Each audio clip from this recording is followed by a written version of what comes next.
Yo les traders, alors le CAC 40 clôture à 6276,88 avec moins 0,81% de baisse après la clôture.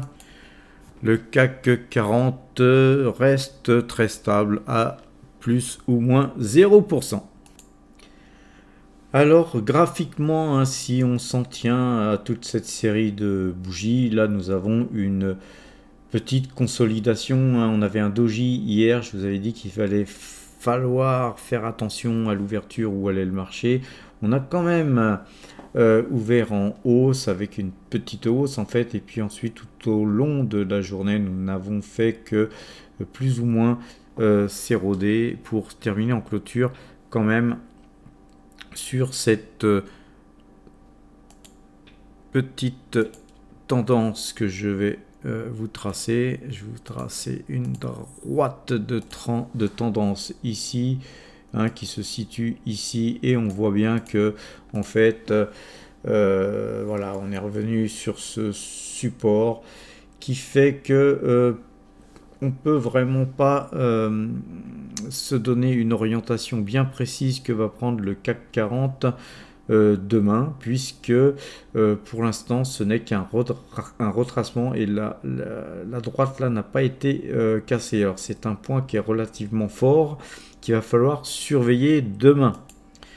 Mais personnellement, cette configuration là que je viens de vous tracer, cette petite ellipse là, est quand même une grosse inquiétude sur le marché, et c'est pour ça que je me pose la question de est-ce un top, puisqu'en fait le top qu'on voit ici, on le retrouve à peu près en fait ici on retrouve à peu près la même configuration, bien que la hausse n'ait pas été aussi conséquente ici, mais vous voyez ce que ça fait derrière.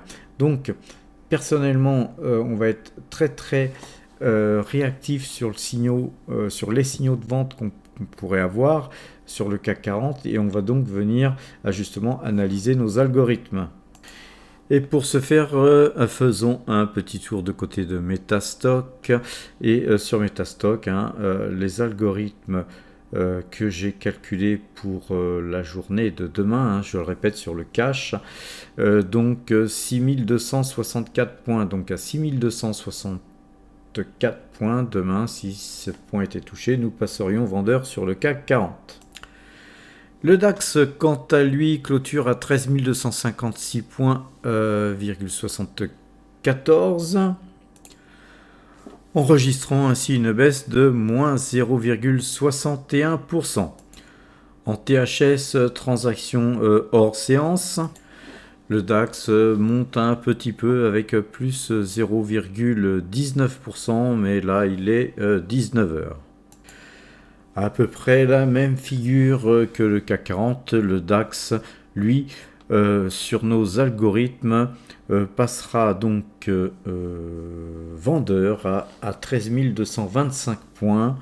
Donc effectivement, si on touchait 13 225 points demain sur le DAX, il faudrait passer vendeur d'après nos algorithmes. Toujours sur Metastock, on jette un petit coup d'œil du côté de Total Energy.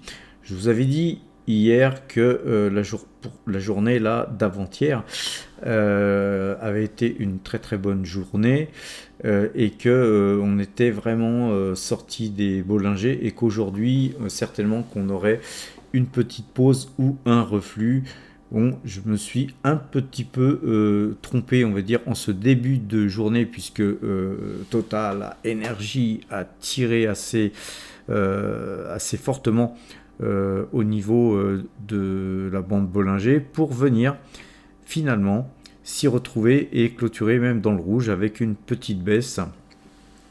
Donc voilà, sur Total Energy, phénomène tout à fait naturel, c'est tout simplement un retracement technique, c'est une pause technique. Le titre a beaucoup monté depuis notre dernier signal d'achat. Notre système, en tout cas nos algorithmes, restent toujours acheteurs sur ce titre. Alors un petit tour du côté du du portefeuille de Power Trade qui doit pas bouger beaucoup. Là, je regarde en même temps que vous. Total représente toujours 55% environ de notre portefeuille. AXA, L'Oréal et Coface ainsi que Taiwan Semiconductor sont les valeurs qui composent le plus de poids en question allocation d'actifs. Donc il y a plus de poids sur Total, AXA, L'Oréal, Coface et Taiwan Semiconductor. Mais on a quand même des valeurs comme Bouygues, Veolia, Crédit Agricole, Air Liquide, Schneider, Michelin, Airbus et BNP ainsi qu'Hermès qui quand même font que notre portefeuille aussi est influencé par ces valeurs que je viens de vous citer ensuite. Ensuite, on a effectivement d'autres valeurs comme Coca-Cola, Visiomed, etc. Tout ça, ça pèse beaucoup moins lourd. Donc, il n'est pas étonnant ensuite que, si vous voulez, quand ces valeurs-là baissent beaucoup ou montent beaucoup, que ça influe peu sur notre portefeuille. Alors, voilà le résultat. Notre résultat est à plus 12,18% depuis le début de l'année, avec 92 256 euros. Le CAC, quant à lui, bien depuis le 1er janvier, perd 11,53%, ce qui nous fait toujours cette petite avance qu'on a sur le CAC 40, enfin même une grosse avance, puisqu'on a en fait 24% de différence à notre avantage, puisque nous sommes positifs, alors que lui, le CAC 40 est négatif. Voilà les amis, donc je vais vous laisser là, en vous conseillant la plus grande prudence demain, puisque effectivement on est proche d'un point de coupe et tourne sur aussi bien le CAC 40 que le DAX. Voilà, donc soyez prudents, bonne soirée et à demain si vous le voulez bien.